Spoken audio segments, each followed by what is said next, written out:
Soy Jorge Bilbao, jefe de recuperación del Hospital Universitario Austral del área de cardiología crítica. Cuando uno utiliza el síndrome aórtico como término, debe pensar que el dolor torácico de emergencia, está relacionado con algo que le está pasando a la aorta. Y vamos a ver que hay más de una causa por la cual la aorta se puede complicar y generar una emergencia llamado síndrome aórtico agudo.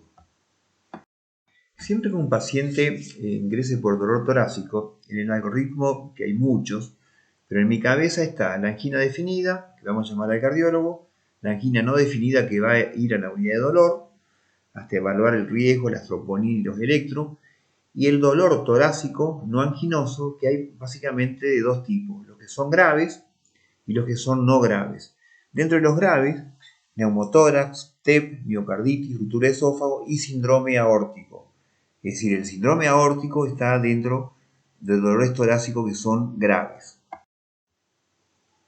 El síndrome aórtico es un proceso agudo de la pared de la aorta que cursa con afección o de la capa media o de la íntima, que en su curso clínico condiciona un riesgo potencial de un síndrome hemorrágico, ya que se puede romper, un taponamiento cardíaco, porque la sangre puede comprimir por la ruptura de la aorta el corazón y generar un taponamiento cardíaco, puede tener una insuficiencia valvular aórtica severa y dar un cuadro de insuficiencia cardíaca, puede romperse la aorta, como habíamos dicho, puede tener una ACV, porque de repente la disección de la aorta puede disecar las carótidas y presentarse como una ACV, puede tener una isquemia mesentérica, porque la disección se hizo descendente y afectó la mesentérica superior o el tronco celíaco, o puede tener isquemia de los miembros y abarca en forma progresiva la disección, que aunque arranque de la aorta, va a las ramas de las arterias ilíacas.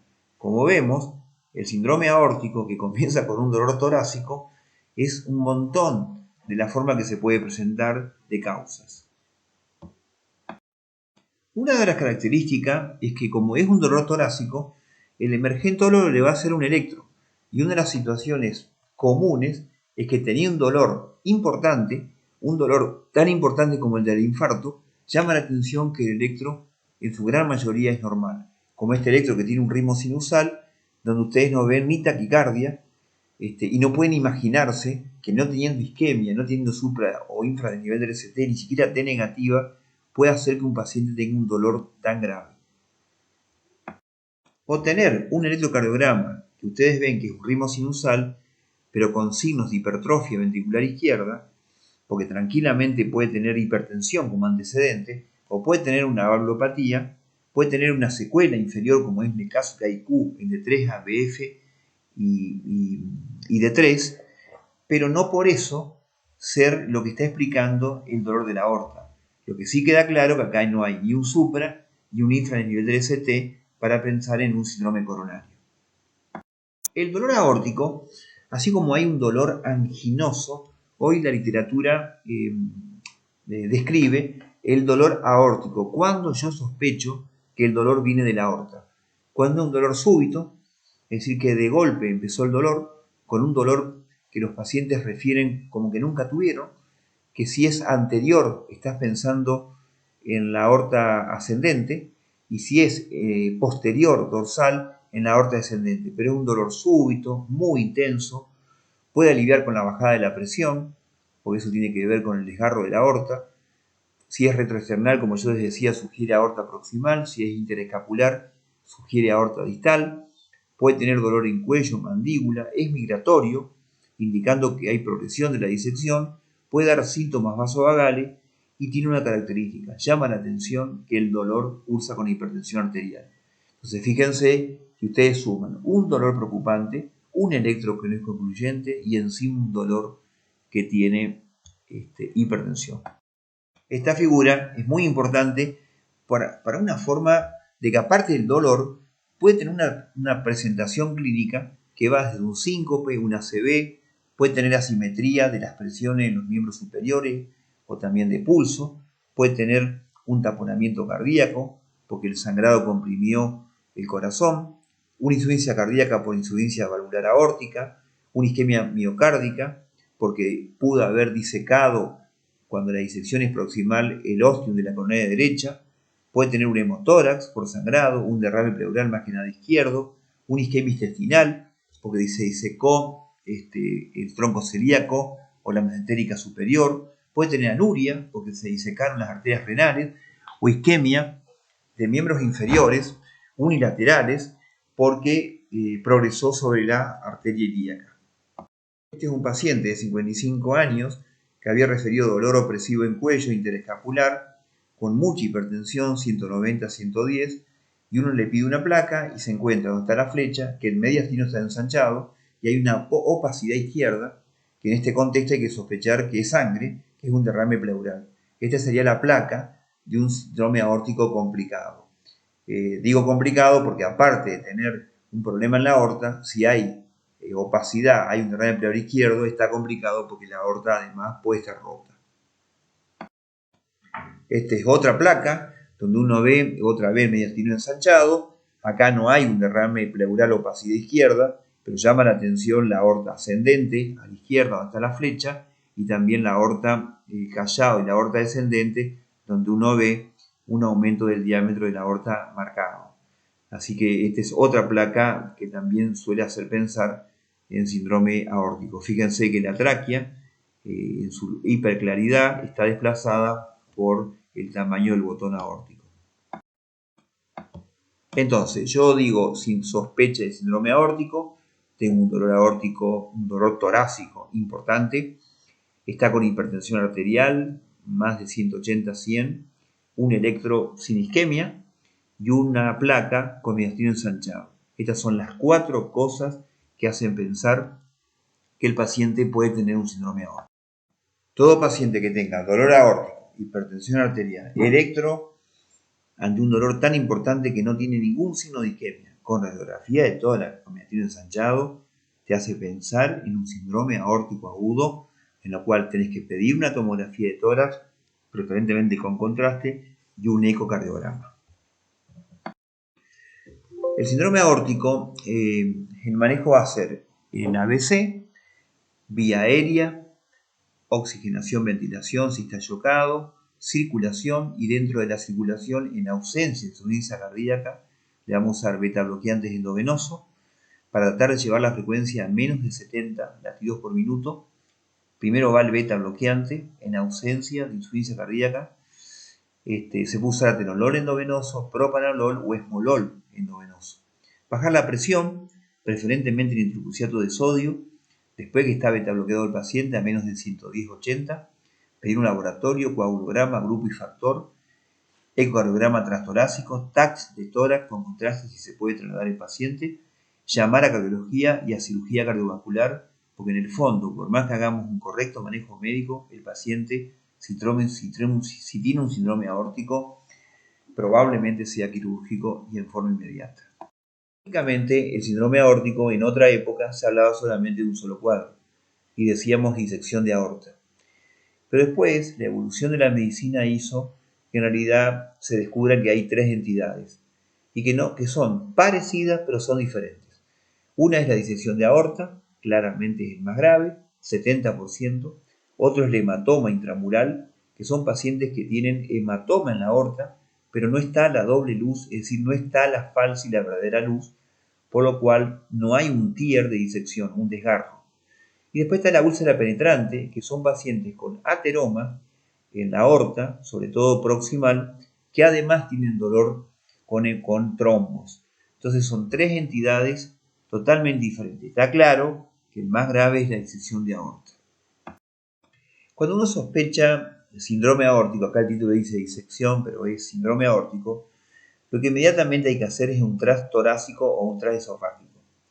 Muchas veces el tras torácico te ayuda, pero ojo que el tras torácico no te ve te ve una parte nomás de la aorta, la raíz aórtica, pero no te ve el resto de la aorta. Entonces el algoritmo dice transesofágico. Y hay rasgos de muy alto riesgo. Un paciente que tenga disección de aorta o síndrome aórtico o hematoma o úlcera, si tiene derrame pericárdico, uno tiene que asumir que se rompió la aorta. Si tiene derrame pleural, si tiene dilatación de la aorta, si tiene insuficiencia aórtica, son rasgos de muy alto riesgo. Y ese paciente, tal vez desde la guardia, como emergentólogo sin tener que pasar por el cuidado intensivo desde la guardia, tendría que llevarse al quirófano. Y que no tenga riesgo significaría, de alto riesgo, significaría que no esté disecado. Si no está disecado, uno sí puede pensar y ahí ve si hace un ecocardiograma transesofágico, transtorácico, una tomografía, y yo creo que ahí ya podés pensar en qué hacer. Si está chocado el paciente, no le vamos a hacer una tomografía porque no lo podemos trasladar a la sala de tomografía y solo le haríamos un ecocardiograma transesofágico y que el cirujano decida qué hay que hacer. Muchas veces el cirujano, si lo tiene que operar con una disección, con una insuficiencia aórtica, ni siquiera cateterismo coronario hace, porque habría que averiguar el estado de las coronarias, porque el cirujano directamente, si tiene duda, le hace puentes sin haber visto las coronarias, porque si va por un derrame pleural o pericárdico a la sala de hemodinamia, probablemente el paciente fallezca, y esto yo lo he visto 3 o 4 veces, donde el consejo es que si el paciente tiene una disección de aorta con derrame pleural izquierdo, ni hablar con derrame pericárdico, no tendría que ir a hemodinamia para averiguar cómo están las coronarias y llevarlo directamente a cirugía, porque es probable que en hemodinamia se muera. Bueno, ahí está la imagen donde uno ve una disección de aorta, que es el desgarro de la íntima, de las 3 capas que tiene la aorta, donde está la puerta de entrada, quedando separada la capa media de la capa íntima, quedando 2 luces, donde la luz falsa es la luz venosa y la luz verdadera, la luz arterial. Ahí está una tomografía donde se ve, aparte de ver dilatada la aorta, se ve claramente acá donde está la flecha, la disección de aorta donde están las 2 luces, la luz falsa y la luz verdadera. Generalmente la luz falsa es la que está trombosada y la que no tiene flujo en el Doppler, es el flujo que se aleja, por eso se ve con menos velocidad. Y fíjense que una vértebra más o menos mide 4 centímetros, en la cual la aorta está dilatada, casi tiene el mismo diámetro, y se ve la disección donde se ven 2 luces. Aquí se ve otra tomografía, donde nuevamente se ve una doble luz, ¿no es cierto?, entre luz falsa y luz verdadero. Generalmente la luz falsa es la más grande de las luces y la más chica es la luz arterial. Y se ve en otra imagen así lateral toda la disección de la aorta, donde confirma de los 3 síndromes, el hematoma, la disección y la úlcera penetrante, el peor de los diagnósticos, que es la disección de aorta. Aquí está el hematoma intramural, donde uno ve un hematoma en la aorta, alrededor de la aorta, pero no podés ver la doble luz. Fíjense que no está el desgarro y se ve como un hematoma. Acá no va a haber asimetrías de pulso, los pulsos van a ser iguales, pero les aseguro que el dolor puede ser el mismo, puede tener la misma forma de presentación y muchos en su evolución creíamos que era el principio de una futura disección, pero después distintos reportes hacen ver que es una entidad separada y si bien se puede disecar, esto es más un compromiso más de la capa media, donde están quistes, necrosis quística de la media, se puede asociar al hematoma como una complicación de la capa media. Esta es otra imagen de lo que es un hematoma aórtico. Fíjense que no se ve la disección, donde uno ve que hay un hematoma alrededor de la aorta, donde acá hace pensar que es más un hematoma y no una disección. Bueno, acá es otra imagen de una tomografía, donde se ve un hematoma, donde están las flechas, pero fíjense que no se ve la disección.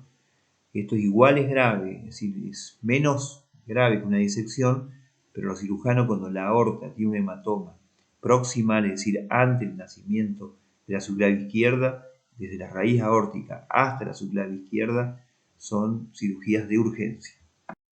Bueno, aquí se ve la úlcera penetrante, donde uno ve que hay calcificación. Curiosamente, nunca esta entidad está en la raíz aórtica. No se sabe por qué, tal vez por un tema de presiones, pero no hay placas de ateromas, y esto es una placa de ateroma, además con dolor, donde puede haber trombosis, que genera un síndrome aórtico. Tampoco acá hay una doble luz, no hay una disección, no es un hematoma, sino que es una úlcera con placas de ateroma una úlcera penetrante que produce el síndrome aórtico.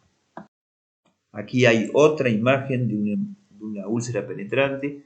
Fíjense que está respetada la primera porción de la aorta, la raíz aórtica, pero en la aorta proximal, no la raíz aórtica, hay una úlcera con un hematoma donde está definida como una úlcera penetrante.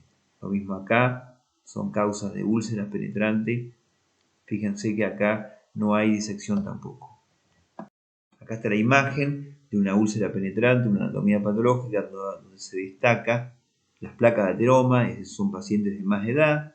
Una disección la pueden tener personas jóvenes, pero generalmente la úlcera penetrante por las placas de ateroma son pacientes de más edad, más de 50, más de 60 años seguro. Bueno, acá en esta imagen está la evolución natural de una disección aórtica, que en su gran mayoría o se mueren ante la consulta o se mueren en el preparativo de pacientes que se están por operar o se mueren en la cirugía o se salvan. Y es rarísimo, pero ustedes ven acá a la derecha que el término disección crónica existe y lamentablemente es raro verlo porque la verdad que la mayoría se mueren y a veces un paciente tiene un dolor, pero uno ve imágenes como si uno ve disección crónica, que son pacientes que tienen una aorta no tan grande y una disección que evidentemente fue en un momento y que quedó como crónica. Les aseguro que la disección crónica es sumamente infrecuente. Lo otro que puede ocurrir es que se rompa la aorta y por eso muere el paciente. Y lo otro que ocurre que en el momento que uno evalúa una disección de aorta tiene que mirar dónde está el desgarro y dónde está la reentrada, donde forma la doble luz, porque todos son datos que el cirujano tiene que ver para reforzar si hay un solo TIAR de disección, un solo desgarro o hay más de uno, porque el paciente hace una redisección aún estando operado. Las disecciones de aorta no bajan en el mundo de mínimo 20-30% de mortalidad. O sea, es una entidad muy grave. Y acá está la evolución de un hematoma.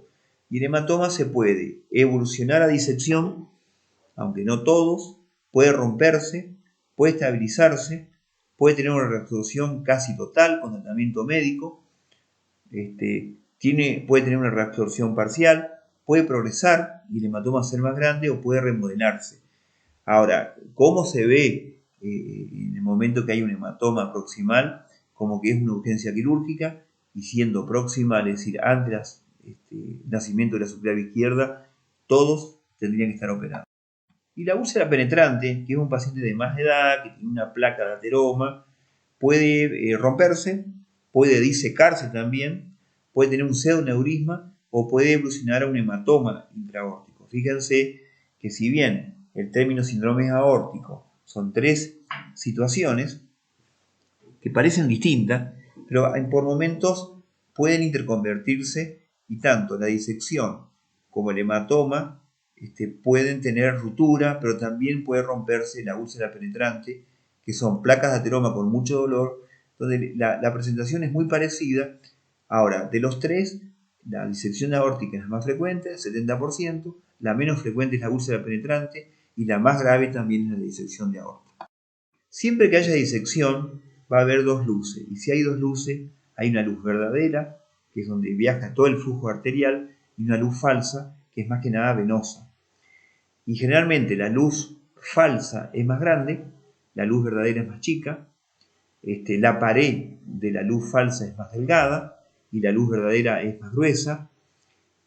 Hay más trombosis en la luz falsa y en la luz verdadera no hay trombosis. Autocontraste hay en la luz falsa y no hay tanto en la luz verdadera. Esto es muy importante saber diferenciar para que el cirujano tenga su estrategia quirúrgica. Si un paciente está chocado, inestable, lo mejor es hacer un ecocardiograma transesofágico al pie de la cama del paciente, o en la terapia, o en la unidad coronaria, o en la cardiología clínica. Lo importante es no llevarlo a una tomografía de un paciente inestable. Salvo que el cirujano acepte que esté intubado porque necesita ver. Y el ecocardiograma transesofágico es siempre el mecanismo de elección. Que hay que tener cuidado que en el momento que uno coloca la sonda transesofágico, no generar maniobras de Valsalva, porque yo he visto en mi experiencia que los pacientes hacen maniobra de Valsalva, hacen mucho esfuerzo porque están no debidamente sedados y muchas veces la disección se termina de romper por hacer la intubación o por hacer el ecocardiograma transesofágico. Tiene que estar bien relajado, bien dormido, bien sedado, analgesiado para hacer este estudio. Aquí tiene un ecocardiograma transesofágico donde está la flecha en la figura superior, donde hay una aorta que desde la íntima está disecada y donde uno ve dos luces y donde desde el eje de grandes vasos a nivel de transesofágico uno puede diferenciar la disección en las dos luces, la luz falsa y la luz verdadera. Ahí está la otra imagen donde uno ve que hay a nivel de grandes vasos, a nivel de la aorta, una clara disección proximal a nivel de la válvula aórtica, donde se ve dos luces. Ahí se ve un hematoma, donde está en la flecha. Fíjense que no se ve la disección, no se ven dos luces. Eso es típico de un hematoma intraaórtico proximal. Y ahí se ve una úlcera penetrante en la flecha.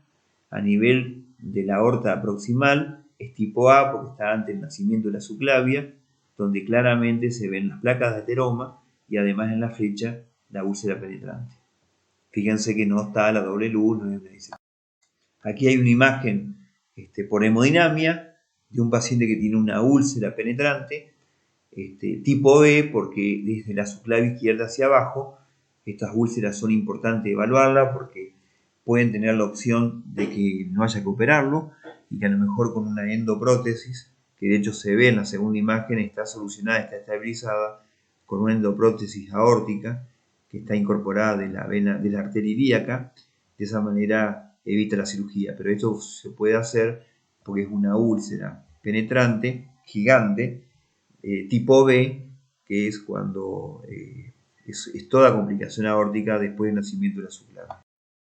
Bueno, acá está otra úlcera penetrante, donde uno ve en las dos imágenes que se resuelve con una endoprótesis. A la derecha está a la derecha, donde se ve el paciente con la úlcera penetrante resuelta con hemodinamia, con una endoprótesis. Realmente queda muy bien y evita una cirugía de mucho riesgo.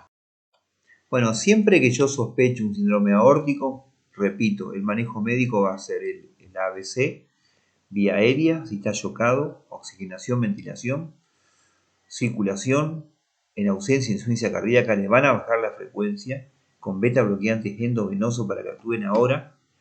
Tienen disponibilidad en el mercado atenolol endovenoso, las ampollas son de 5 miligramos, propanolol, también de 5 miligramos, esmolol endovenoso. Luego le bajan la presión, todo lo que puedan, en ausencia de shock, a menos de 110-80, preferentemente con nitroprusiato.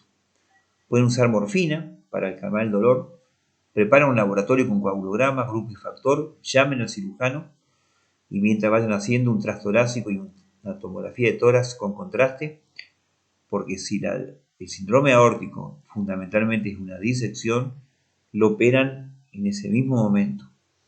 Si el paciente está chocado por un síndrome aórtico, desde la guardia tendría que ir al quirófano. Una vez que vean el síndrome aórtico, fíjense que la disección de aorta, pero también los síndromes aórticos se clasifican según la clasificación de Stanford, en tipo A, si abarca la raíz aórtica hasta la subclavia. Y hay dos tipos de tipo A, 1 y 2. El tipo A, que va de la raíz aórtica, disección hasta el final de la aorta, puede involucrar las venas ilíacas, las arterias ilíacas, o que solo sea proximal, obviamente, en la raíz aórtica. Los tipo A, tanto 1 como 2, obviamente son todos quirúrgicos y son los más graves. Y el tipo B, en cualquier síndrome aórtico, es cuando es por debajo de la subclavia izquierda y pueden ser quirúrgicos, pero son más resortes del tratamiento médico y de la endoprótesis, que hoy hay un gran avance y les va muy bien con las endoprótesis. Entonces las tipo A, tanto 1, tipo A1 y tipo A2, son cirugías a cielo abierto y las tipo B pueden ser quirúrgicos, pero está la opción más importante, que es el tratamiento médico con la endoprótesis. Fíjense qué importante que en esta imagen está la prótesis, que es una prótesis de Dacron, de un material que envuelve la aorta y que de esa manera refuerza.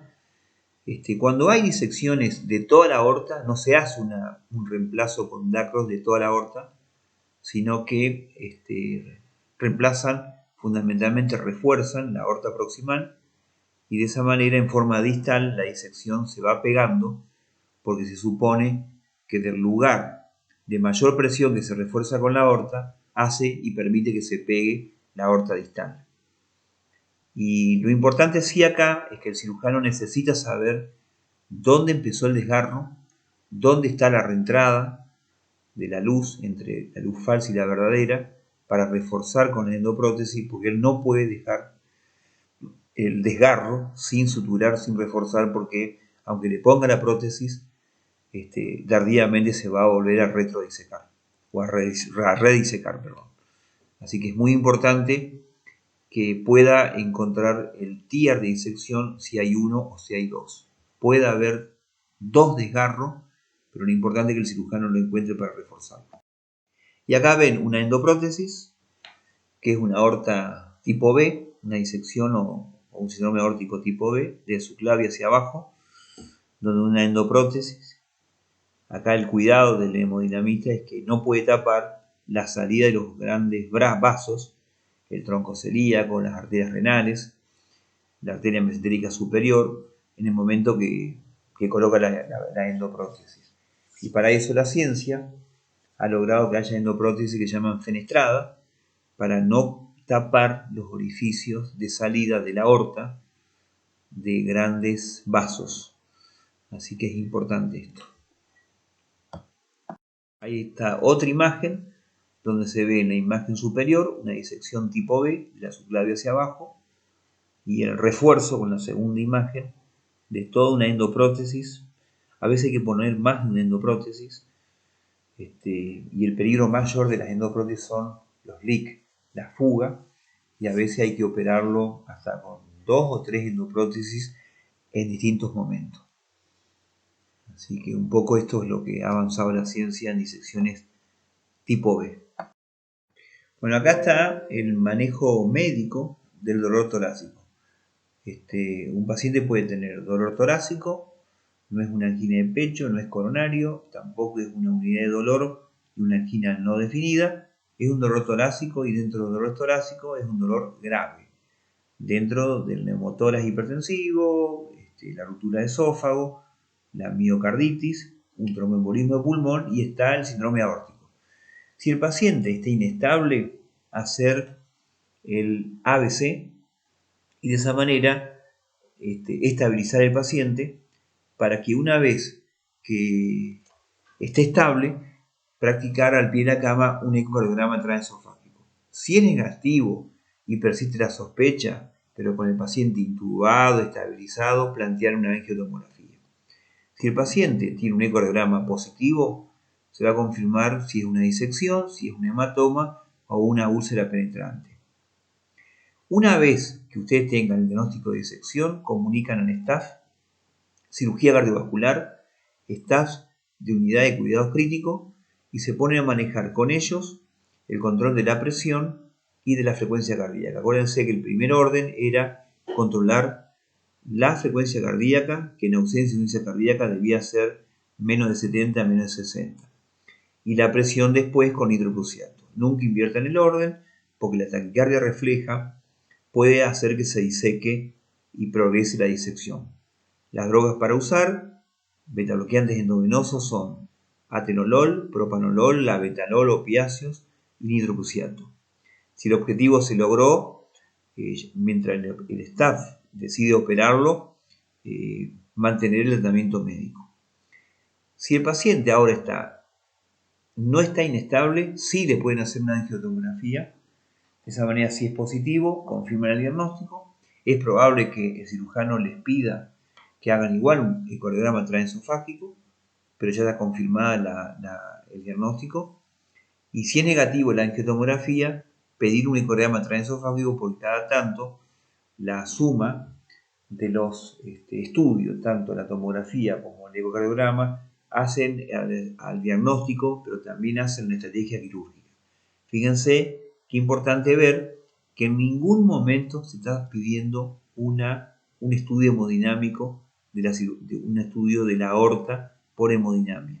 Fíjense que acá importa menos saber las coronarias, porque como yo les decía, se pierde mucho tiempo, se puede disecar, y se llena de contraste el paciente, cuando en realidad con dos estudios, como la angiotomografía de tórax y el ecocardiograma transtorácico o transesofágico, se decide no solamente el diagnóstico, sino la estrategia quirúrgica. Y acá sería un síndrome tórax-abdominal, donde tenés un dolor más distal, pero también puede ser un dolor torácico abdominal, pero cuando le hacen la angiotomografía se ve que la disección o el hematoma es tipo B y significa que está de la subclavia izquierda hacia abajo. De esa manera, si no está complicado, lo que dice la radiografía es tratamiento médico, tratamiento de la frecuencia cardíaca y de la presión arterial, y por el momento muchos pacientes andan bien con tratamiento médico. Si el paciente se complica, aún con el tratamiento médico que es bajar la presión, opiáceo y nitroprusiato, uno tiene que ver cuáles son las complicaciones. Las complicaciones que hacen que una disección tipo B se convierta en quirúrgica son que tenga insuficiencia renal progresiva, que tenga isquemia de algún miembro, que tenga hipertensión refractaria, que tenga un dolor refractario, que esté rota, que tenga un diámetro de la aorta abdominal más de 6 centímetros o que se retrodiseque. ¿Qué significaría retrodisección? Que empezó como un tipo B, de la subclavia hacia distal, y muchas veces progresa hacia proximal, y en ese caso el paciente, todas estas condiciones de 1 a la 8 son complicaciones de un aneurisma tipo B disecante. Y acá las opciones son endoprótesis, híbrido, que sería endoprótesis y tratamiento médico, o cirugía. Por último, nosotros como conclusión, solo 3, que el síndrome aórtico agudo es una emergencia cardiovascular y de alta mortalidad. Yo les había dicho que en los mejores centros la mortalidad mínima es del 30%. En nuestro hospital la mortalidad es del 10-15%. Pero créanme que los pacientes que se operaron de disección son postoperatorios muy complejos. Y a veces el paciente, si no muere en el quirófano, puede morir después, pues no son pacientes que andan como cualquier cirugía cardiovascular, ni hablar si están complicados con el riñón. Ha habido pacientes que se operaron y además hay que operarlo del colon por una isquemia mesentérica. O sea, son pacientes graves.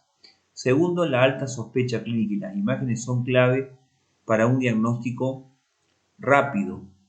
Y tercero, el diagnóstico precoz hace un tratamiento precoz que en su gran mayoría se resuelven con cirugía.